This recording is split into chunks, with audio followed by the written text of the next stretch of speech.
you need to figure out what it is that you're aiming at and why, and then you need to figure out how you're going to break that down over the months and the weeks and the days. But I would approach your calendar like it's your best friend. You think, okay, I'm going to design a week, man, that I really want to have. And that means you can schedule in leisure and all the things that you want to do, which you absolutely should do. And it's also quite fun to give yourself minimal time to do something complicated, because it's quite challenging to see if you can do far more than you thought in far less time.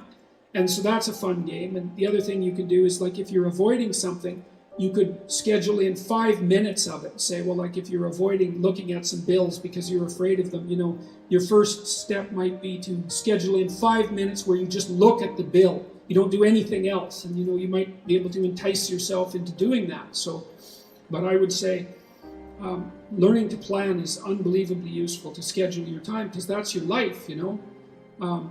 But schedule the life you want. That means you have to schedule your responsibilities obviously, because responsibilities are those things that ruin your life if you don't fulfill them.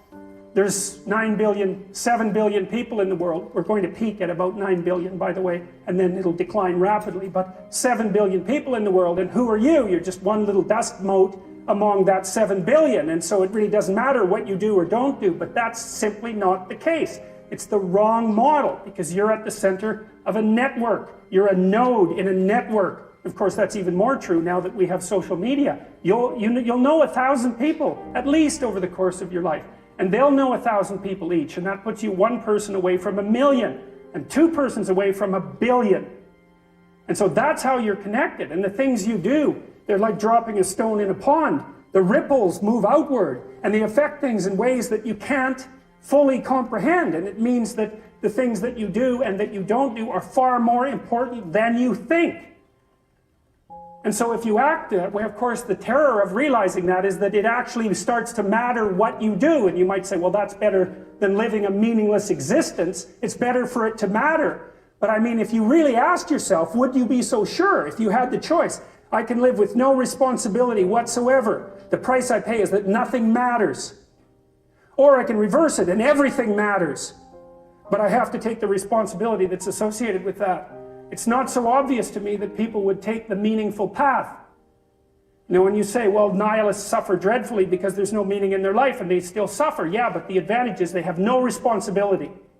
So that's the payoff, and I actually think that's the motivation. Say, well, I can't help being nihilistic. All my belief systems have collapsed. It's like, yeah, maybe.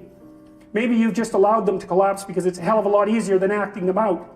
And the price you pay is some meaningless suffering, but you can always whine about that and people will feel sorry for you, and you have the option of taking the pathway of the martyr, so that's a pretty good deal, all things considered, especially when the alternative is to bear your burden properly and to live forthrightly in the world. Well, what Solzhenitsyn figured out, and so many people in the 20th century, it's not just him, even though he's the best example, is that if you live a pathological life, you pathologize your society. And if enough people do that, then it's hell. Really. Really. And you can read the Gulag Archipelago if you have the fortitude to do that, and you'll see exactly what hell is like. And then you can decide if that's a place you'd like to visit, or even more importantly, if it's a place you'd like to visit and take all your family and friends. Because that's what happened in the 20th century. Do you plan your day much, or your time generally? Does this lead to higher productivity? Yes, I plan my day obsessively. My calendar is always absolutely full, and often weeks in advance. And I plan in the morning, especially when I'm on top of things. And I plan each hour, and I probably plan each minute. And yes, it leads to way higher productivity. You know, you decide what your goals are going to be, you place them in the calendar, use the calendar as your friend, because what you want to do with the calendar is design a day that you want to have, or a day that would be good for you. And a day that would be good for you is one that you're you know, when you end the day, you feel that you've moved yourself ahead towards your valued goals, and that you've kept chaos under control, and that enables you to sleep soundly and with a good conscience, and to know that the next day is going to be at least not worse than that day. You know, if you take people, and I've told you this, and you expose them voluntarily to things that they are avoiding and are afraid of, you know, that they know they need to overcome in order to meet their goals, their self-defined goals. If you can teach people to stand up in the face of the things they're afraid of, they get stronger. And you don't know what the upper limits to that are, because you might ask yourself, like, if for 10 years, if you didn't avoid doing what you knew you needed to do, by your own definitions, right, within the value structure that you've created to the degree that you've done that, what would you be like? Well, you know, there are remarkable people who come into the world from time to time, and there are people who do find out over decades-long periods what they could be like if they were who they were, if they spoke their being forward. And they get stronger and stronger and stronger, and we don't know the limits to that. We do not know the limits to that. And so you could say, well, in part, perhaps the reason that you're suffering unbearably can be left at your feet, because you're not everything you could be, and you know it.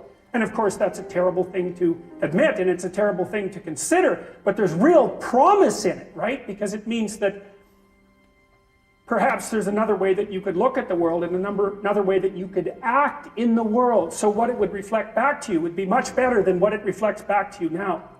And then the second part of that is, well, imagine that many people did that, because we've done a lot as human beings. We've done a lot of remarkable things, and I've told you already, I think before, that today, for example, about 250,000 people will be lifted out of abject poverty, and about 300,000 people attached to the electrical power grid. We're lifting people out of poverty collectively at a faster rate that's ever occurred in the history of humankind by a huge margin. And that's been going on unbelievably quickly since the year 2000.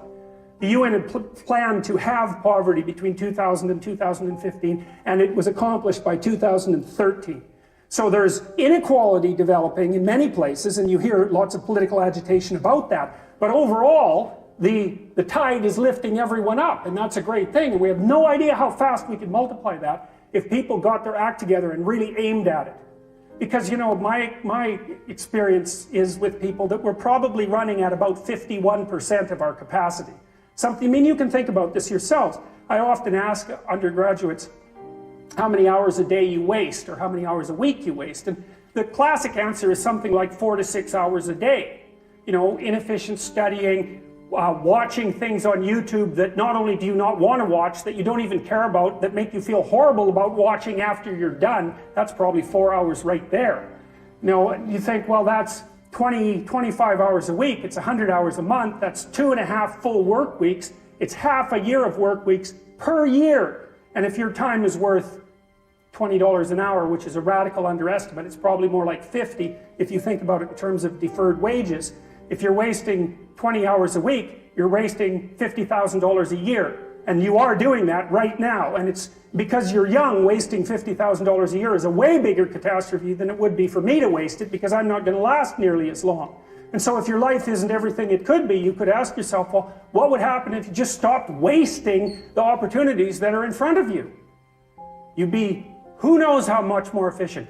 10 times more efficient, 20 times more efficient. That's the Pareto distribution. You have no idea how efficient people get. It's off the charts. Well, and if we all got our act together collectively and stopped making things worse, because that's another thing people do all the time, not only do they not do what they should to make things better, they actively attempt to make things worse because they're spiteful or resentful or arrogant or deceitful or homicidal or genocidal, or all of those things all bundled together in an absolutely pathological package. If people stopped really, really trying just to make things worse, we have no idea how much better they would get just because of that. So there's this weird dynamic that's part of the existential system of ideas between human vulnerability, social judgment, both of which are major causes of suffering, and the failure of individuals to adopt the responsibility that they know they should adopt.